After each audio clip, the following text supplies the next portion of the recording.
এতিয়া ঠাণ্ডা পৰিছে, পিঠা খাই কিন্তু বৰ ভাল লাগে। 2 বাটি শুকান গুড়া আৰু নিমখ আৰু এইখিনি ভালকৈ মিক্স কৰি ল'ম। আৰু শুকান গুড়া যিহেতু গৰম পানীৰে বেটাৰটো মই ঠিক কৰি ল'ম।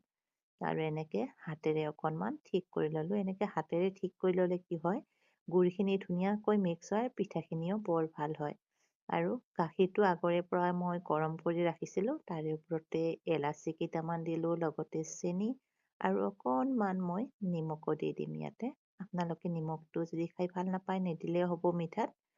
আৰু লগতে এয়া 10 টকীয়া এভৰিডে আছে, এভৰিডেৰ সৰু সৰু 2টা পেকেট ইয়াতে দি দিলোঁ মই ঢালি। আৰু গাখীৰটোৰ লগত ভালকৈ মিক্স কৰি গাখীৰটো আকৌ এবাৰ গৰম কৰি ল'ম। এতিয়া কেৰাহীটোত তেল দি দিলোঁ। আৰু এয়া হৈ গৈছে বেটাৰটো ৰেডি।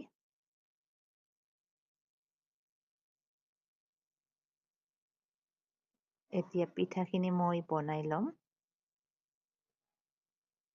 পিঠাখিনি বেছি ডাঙৰ কৰা নাই, সৰু সৰুকৈ বনাম। এই পিঠাটো মই যিমানে নবনাওঁ বন্ধু-বান্ধৱীসকল বেছি ভাল নহয়।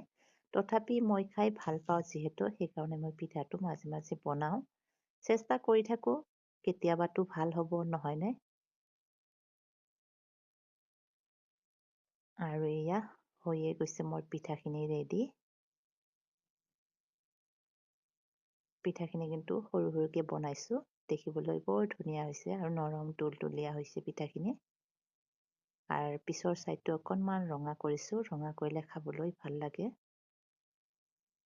আৰু এয়া গৰম কৰা গাখীৰখিনি দি দিলোঁ মই গাখীৰখিনিতে এখন এখনকৈ পিঠা। আৰু এইটো খাব লাগিব ৰাতিপুৱা। খাই কিন্তু বৰ ধুনীয়া লাগে, সোৱাদ লগা এটা ৰেচিপি পিঠাৰ। আৰু কোনে কোনে খাই ভাল পায় জনাবচোন। আজিৰ ভিডিঅ'টো ইমানেই আছিল। সকলোৱে ভালে থকা